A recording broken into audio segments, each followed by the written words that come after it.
ممبر پاک پہ تشریف فرما علماء ذویل احترام، سادات اکرام، ائمہ مساجد، عوام اہل سنت، السلام علیکم ورحمۃ اللہ تعالی وبرکاتہ۔ الحمد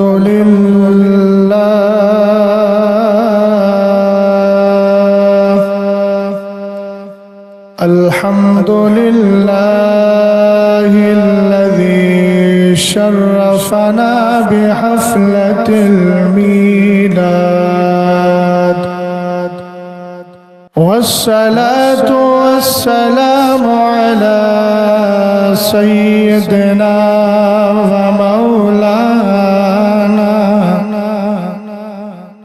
ومولانا محمد قرة العيون والفؤاد، وعلى آله وأصحابه وأهل بيته وعلماء ملته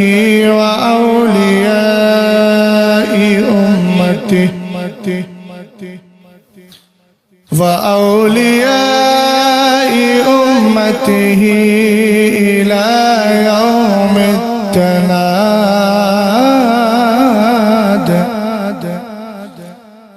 أما بعد فأعوذ بالله من الشيطان الرجيم. بسم الله الرحمن الرحيم. إن الذين آمنوا وعملوا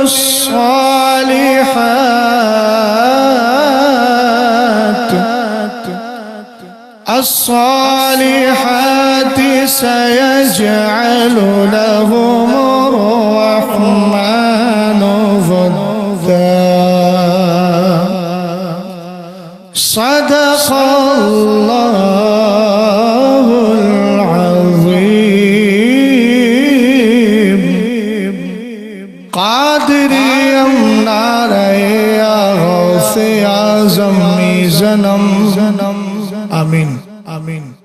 دمز شیخ احمد رضا خان قطب عالم زنم قادری کر قادری رکھ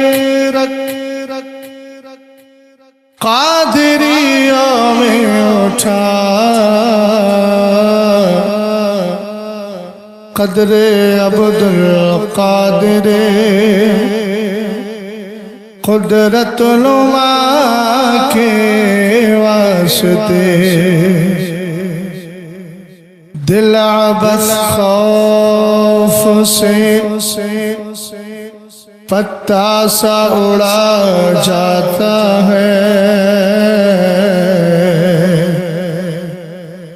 پلہ ہلکا سہی بھاری ہے بھروسہ تیرا. تیری سرکار میں لاتا ہے رضا اس کو شفیع.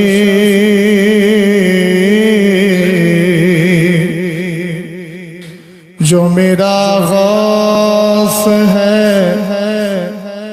اور لاڈلا بیٹا تیرا. تیرے ٹکڑوں پہ پلے غیر کی ٹھوکر پہ نہ ڈال. جھڑکیاں کھائے کہاں چھوڑ کے صدقہ تیرا. یا رسول اللہ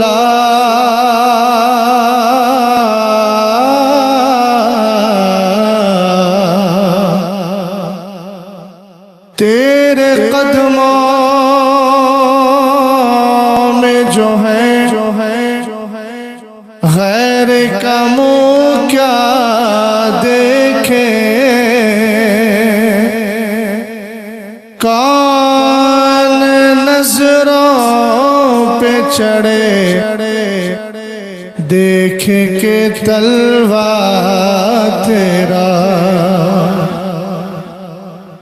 حضرات گرامی وقار، میں سب سے پہلے جماعت ردائے مصطفیٰ برانچ داونگیرہ کے جملہ کارکنان کو اور ان کے ساتھ جن حضرات نے اس محفل پاک کو سجانے میں، منعقد کرنے میں حصہ لیا ہے، مولا ان سب کو جزائے خیر عطا فرمائے اور ہم سب کی حاضری کو اپنی بارگاہ میں قبول فرمائے۔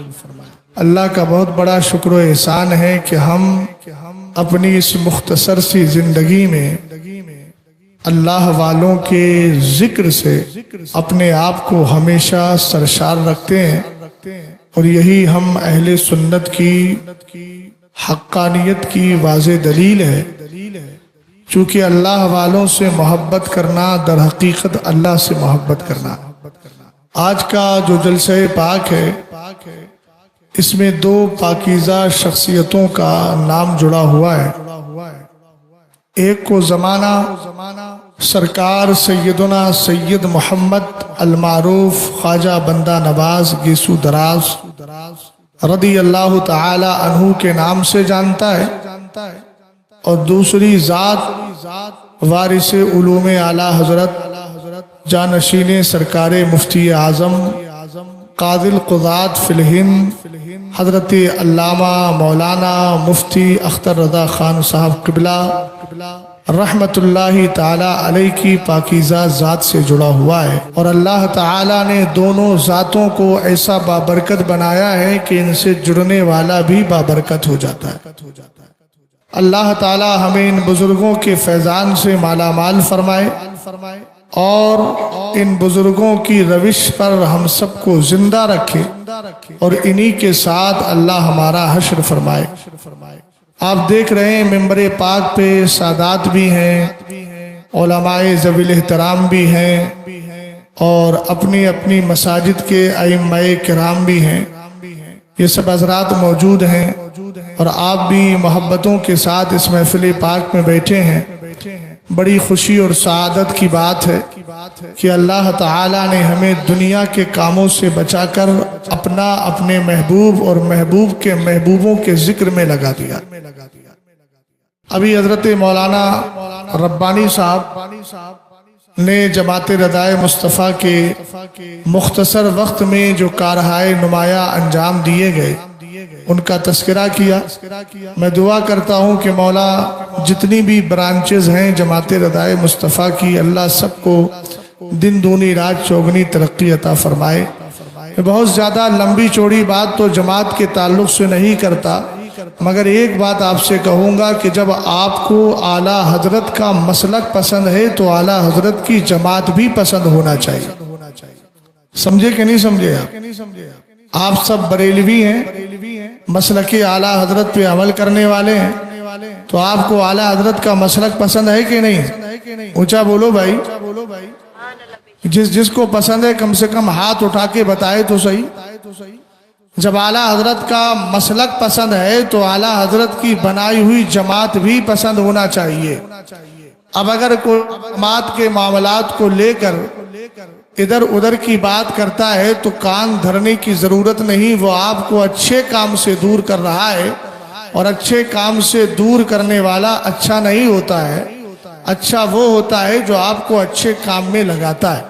قرآن نے کہا وَتَعَاوَنُوا عَلَى الْبِرِّ وَالتَّقْوَىٰ، نیکی اور پرہیزگاری پر ایک دوسرے کی مدد کرو۔ تو جو کار خیر ہیں ان میں حصہ لیجیے، اور جماعت ردائے مصطفیٰ کا ممبر بن کر دین و سنیت کا کام کیجیے۔ مجھے دیکھیے، میں بھی جماعت ردائے مصطفیٰ کا ایک مبلغ ہوں، اور یہ وہ جماعت ہے جس کے نیچے شیر بش اہل سنت نے کام کیا ہے، صدر شریعت نے کام کیا ہے، برہان ملت نے کام کیا ہے، مجاہد ملت نے کام کیا ہے، حضرت صدر العلماء صدر الافاضل علامہ نعیم الدین مراد آبادی نے کام کیا ہے. بڑی بڑی شخصیات علامہ ملک العلماء ظفر الدین بہاری رحمۃ اللہ تعالی علیہ جیسی قابل شخصیات نے کام کیا ہے. آج اگر ہمیں موقع مل رہا ہے تو ہم اس کو غنیمت جانیں اور دین و سنیت کے کام میں لگے. اللہ تعالی ہم سب کو کار خیر میں ہی لگائے. کام وہ لے لیجئے تم کو جو راضی کرے، ٹھیک ہو نام رضا تم پہ کروڑوں درود. الحمدللہ میں بڑے آسان لب و لہجے میں آپ سے گزارش کرتا ہوں کہ آپ نے پوسٹر میں دیکھا ہوگا عرس خواجہ بندہ نواز اور عرس سرکار تاج شریعت. سید صاحب کہہ رہے ہیں کوئی کلام پڑھ دیا جائے، حالانکہ میں سوچ رہا ہوں تقریری کر دی جائے. کیا خیال ہے آپ؟ بے خود کیے دیتے ہیں، بے خود کیے دیتے ہیں، بے خود. بھئی آپ پڑھیں گے تبھی میں پڑھوں گا. بے خود کیے دیتے ہیں اندازی جا بنا، بے خود کیے دیتے ہیں اندازی جا بنا. دل میں تجھے رکھ لو، میں تجھے رکھ لو، آج میں تجھے رکھ لو، آج میں تجھے رکھ لو. اے جلوائے جانانا، آج میں تجھے رکھ لو. میرے ساتھ شریک ہو. آج میں تجھے رکھ لو، آج. بھئی میں بے خودی کی بات کر رہا ہوں. بے خودی میں کوئی کسی طرف دیکھتا نہیں ہے نہ کسی کی طرف لگتا ہے. بے خودی میں خود ہی لگا رہتا ہے انسان. آپ بے خودی میں رہیے. آج میں تجھے رکھ لو، آج میں تجھے رکھ لو. اے جلوائے جانانا، بے خود. آواز نہیں آ رہی آپ کی. بے خود اتنا تو کرم کرنا، اے چشم کریمانہ، اتنا تو کرم کرنا، اے چشم کریمانہ. جب جال لب پر ہو، جب یہ بہت قیمتی شعر ہے. جب جال لب، حکیم صاحب، جب جال لب پر ہو تم سامنے آ جانا. جب جال لب پر ہو اتنا تو کرم کرنا، اے چشم کریمانہ، اتنا تو کرم کرنا، اے چشم کریمانہ. جب جال لبوں پر ہو، جب جال لبوں پر ہو تم سامنے آ جانا. بے خود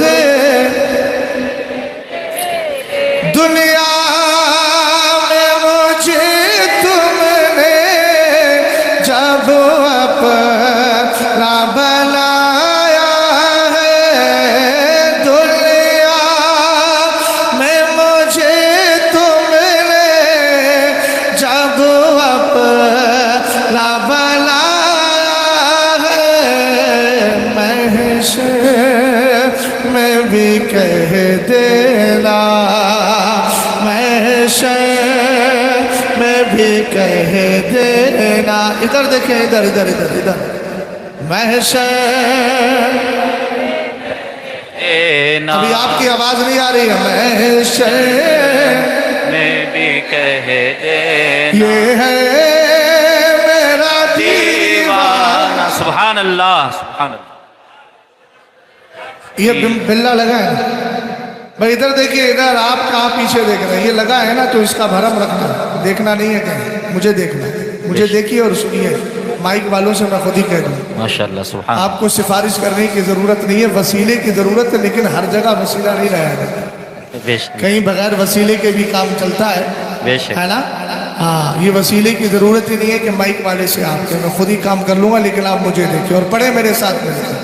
محشر میں بھی کہہ دینا یہ ہے میرا دیوانہ. محشر میں بھی کہہ دینا. بدکار سہی لیکن، بدکار سہی لیکن بندہ ہوں تیرے در کا.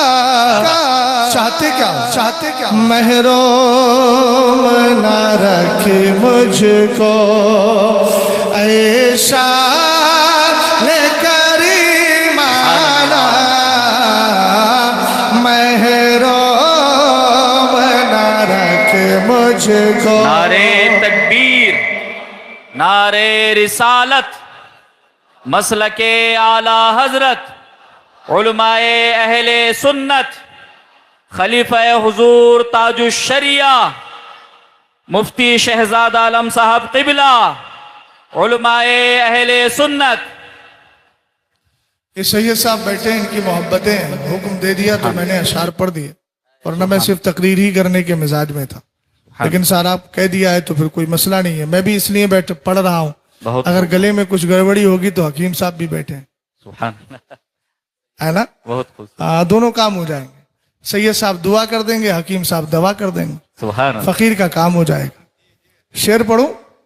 جی داون گیرا اور گرد و نواح سے آنے والے شعروں کے سامنے ایک شعر پڑھنے کی کوشش کر رہا ہوں. سبحان اللہ.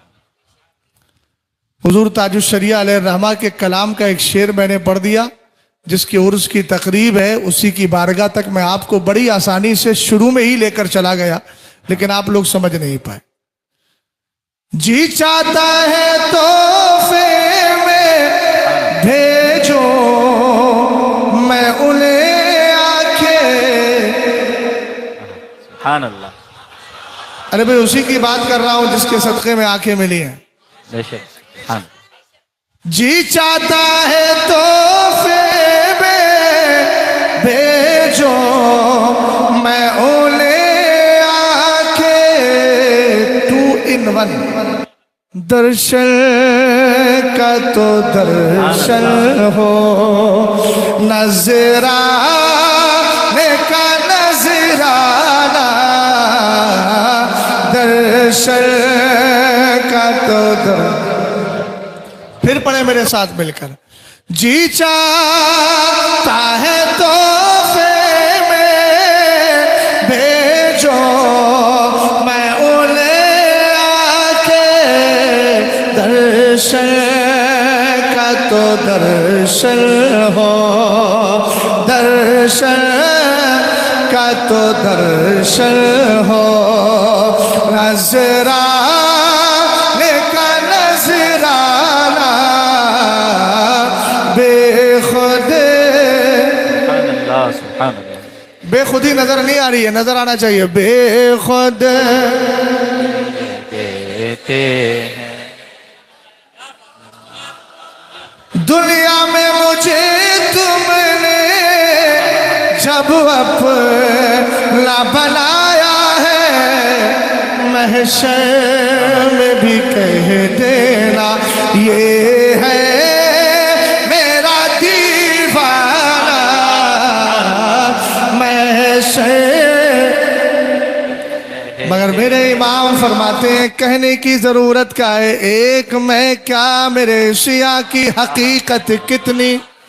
مجھ سے 100 لاکھ کو کافی ہے اشارہ تیرا.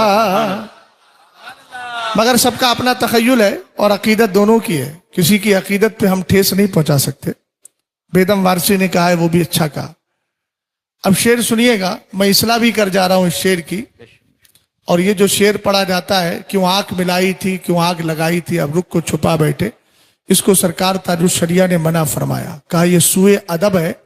حضور علیہ السلام حاضر و ناظر ہے. بے شک. سمجھ میں آئی بات آپ کی؟ یہ میں نے کلپ سنی تھی حضرت کی بہت زمانے پہلے. لیکن بیدم وارسی نے جو ایک شعر کہا تھا، بیدم تیری قسمت میں سجدے ہیں اسی در کے، میں اس کو چینج کر رہا ہوں. اس کو یوں پڑھنا ہے. بیدم تیری قسمت میں شکر ہے اسی در کے. سبحان اللہ. ابھی آپ کو یہ چکر سمجھ میں نہیں آیا تو پھر دوسرا سن. بیدم تیری قسمت میں ٹکڑے ہیں اسی در کے. سبحان اللہ. محبت سے بولے. بہت خوب بہت خوب. بیدم تیری قسمت میں ٹکڑے ہیں اسی در کے.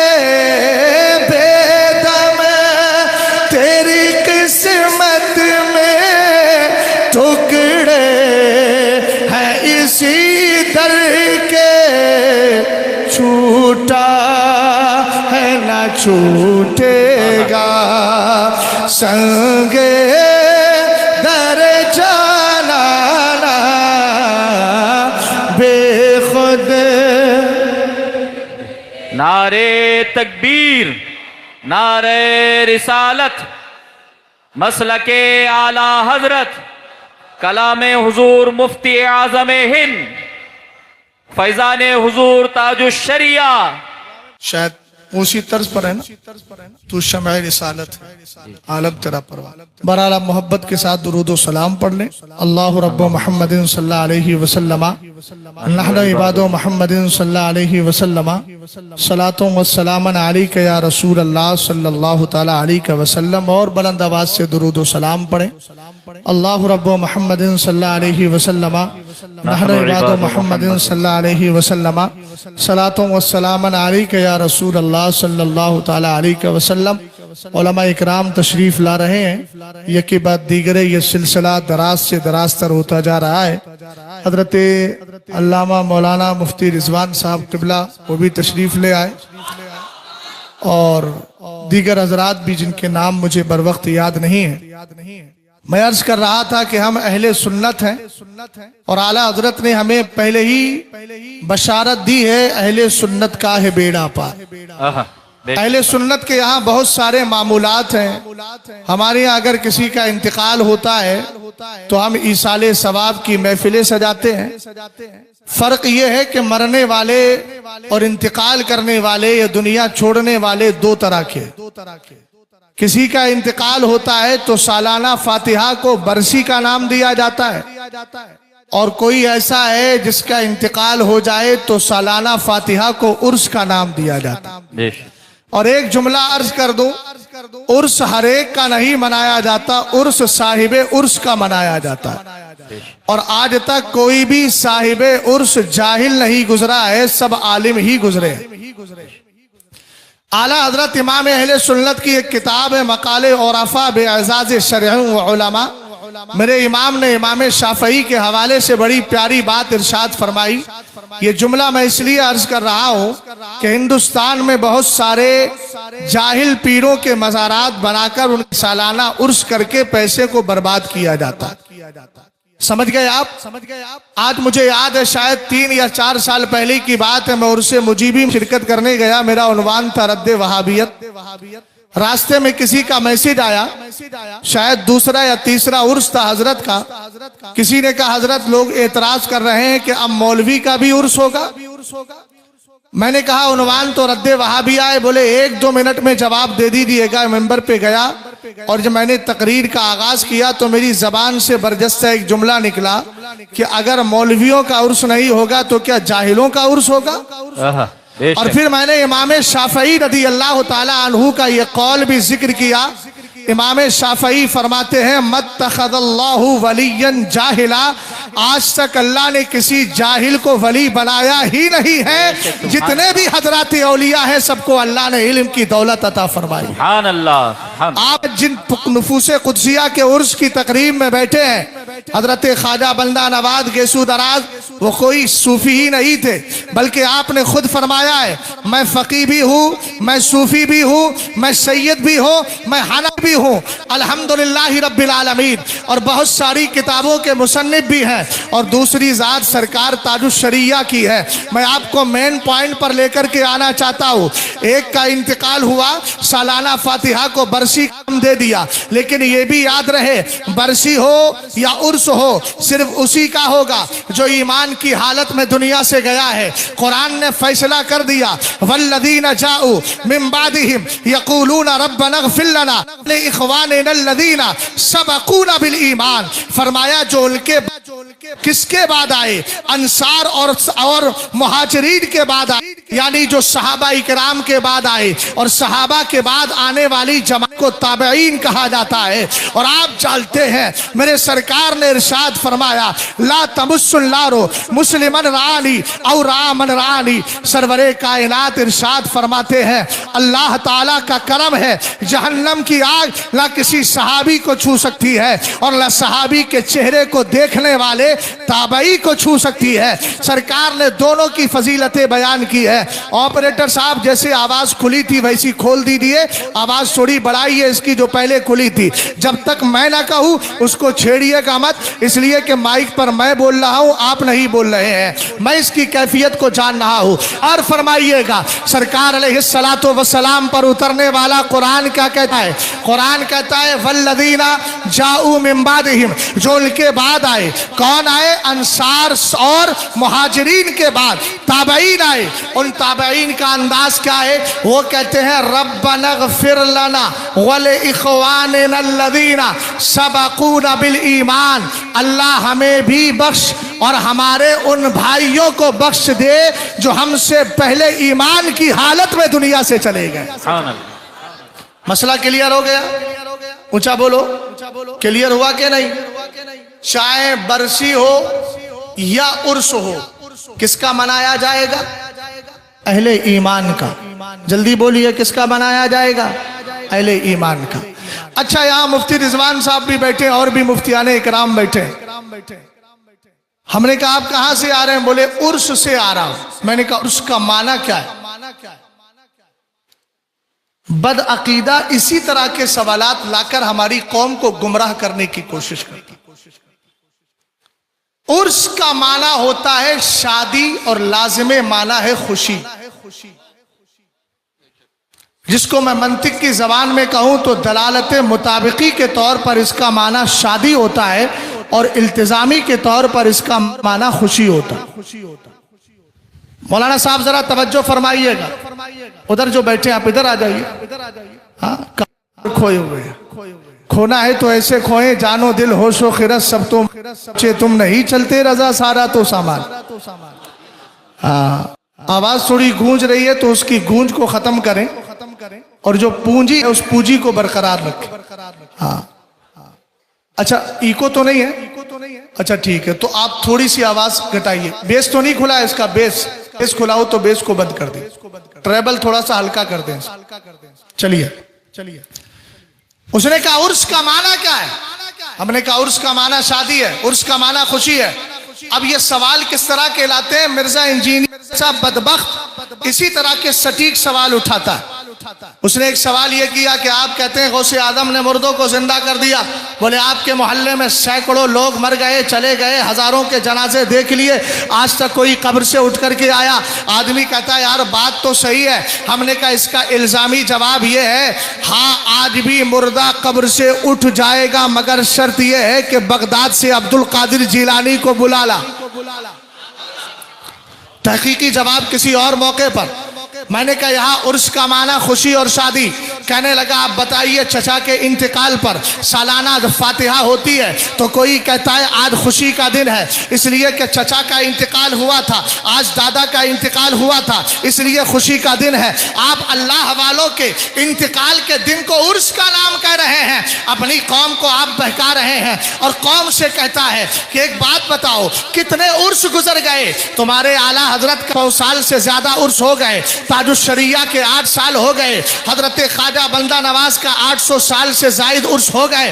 ہم نے کہا ہاں عرس کا معنی خوشی بھی ہے، عرس کا معنی شادی بھی ہے، اور انتقال کا دن یقیناً اللہ والے کے لیے خوشی کا دن ہوتا ہے۔ کہنے لگا وہ کیسے؟ ہم نے کہا چل ابن ماجہ کی حدیث پاک اٹھا، سرور کائنات کے صحابی حضرت ابو ہریرہ ارشاد فرماتے ہیں قال النبی صلی اللہ تعالی علیہ وسلم المیت تحضره الملائکہ فیقولون یا ایتها النفس المطمئنہ یا ایتها النفس المطمئنہ كانت في الجسد الطیب اخرجی حمیدۃ وابشری بروح وریحان ورب غیر غضبان فلا تزال يقال لها ذلك حتى تخرج ثم يعرج بها الى السماء فيفتح لها فيقولون من هذا فيقال هذا فلان ابن فلان فيقولون مرحبا بالنفس الطيبة كانت في الجسد الطيب ادخلي حميدة وابشري بروح ورحان ورب غير غضبان فلا تزال يقال لها ذلك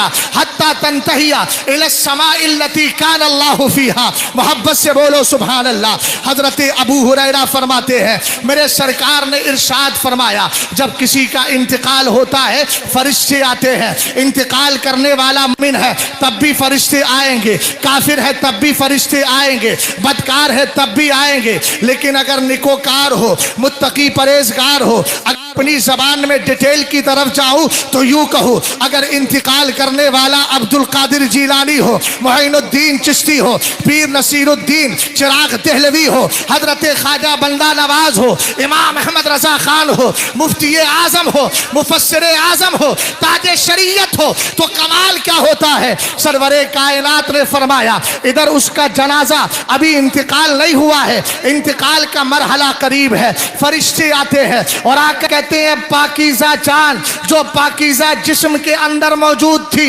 اخرجی حمیدہ، اس حال میں نکل جا کہ تجھے اللہ کی بارگاہ میں پسند کیا جا چکا ہے، تعریف کی جا چکی ہے۔ ارے میرا ذہن و دماغ کو حاضر کرو، مثال کے طور پر سید صاحب نے نیٹ کا ایگزام نکال لیا، ایک بندے نے آ کر کہا مبارکباد آپ کے لیے، آپ ایگزام میں پاس ہو گئے۔ حکیم صاحب آئے انہوں نے کہا، ان کے بھائی آئے انہوں نے کہا، مفتی صاحب آئے انہوں نے کہا، جناب ربانی صاحب آئے انہوں نے کہا۔ اب جتنی بار وہ آ کر کے خوشخبری جتنے لوگ دیتے رہیں گے ہر بار میں خوشی نہیں ملتی رہے گی، اس لیے کہ ان کی خوشی الگ ان کی خوشی الگ، بلا تشبیہ و تمثیل۔ سرور کائنات فرماتے ہیں وہ کہتے ہیں اخرجی حمیدہ، اس حال میں نکل جا، اور کیا کہتے ہیں خطاب کیسے ہوتا ہے؟ یا ایتها النفس المطمئنہ کانت فی الجسد الطیب، اے پاکیزہ روح جو پاکیزہ جسم کے اندر موجود تھی، اس حال میں نکل جا کہ تو اللہ کی بارگاہ میں سراہی جا چکی ہے، تیری تعریف کی جا چکی ہے۔ اور اسی پر بس نہیں کرتے وَأَبْرِرِي بِرَوْحٍ وَرَيْحَانٍ وَرَبٍّ غَيْرِ غَضْبَانٍ، اور کہتے ہیں تیرے لیے جنتی خوشبو ہے، تیرے لیے جنتی عیش و آرام ہے، اور سب سے بڑے کمال کی بات جس کو قرآن نے کہا وَرِضْوَانٌ مِّنَ اللَّهِ اکبر، اللہ کی خوشنودی سب سے بڑی ہے۔ کہتے ہیں وَرَبٍّ غَيْرِ غَضْبَانٍ، تیرا اللہ تجھ سے ناراض نہیں ہے، تیرا رب تجھ سے راضی ہو گیا ہے۔ بولو تو صحیح اور محبت سے بولو۔ ہم نے کہا جس ولی کو فرشتے پاکیزہ جان پاکیزہ جسم جنت کی خوشبو کی بشارات، جنتی عیش و آرام کی بشارات، رب کی رضا کی بشارات یہ سب سنا رہے ہوں، اگر اس ولی کے لیے خوشی کا دن نہیں ہوگا تو کیا غم کا دن ہوگا؟ اہل علم کی توجہ چاہوں۔ چند سال پہلے شاید 2 سال پہلے میں گیا تھا ناگپور کی سرزمین پر، رمضان شریف میں بلایا 21 رمضان المبارک کو، پوسٹر میں لکھ دیا جشن شہادت مولا کائنات۔ او میاں اس پر رافضی بھڑک گئے، اس طرف رافضیوں کا بڑا کام بچل رہا تھا، اب تو اللہ کا شکر ہے ٹھنڈے پڑے ہے نا۔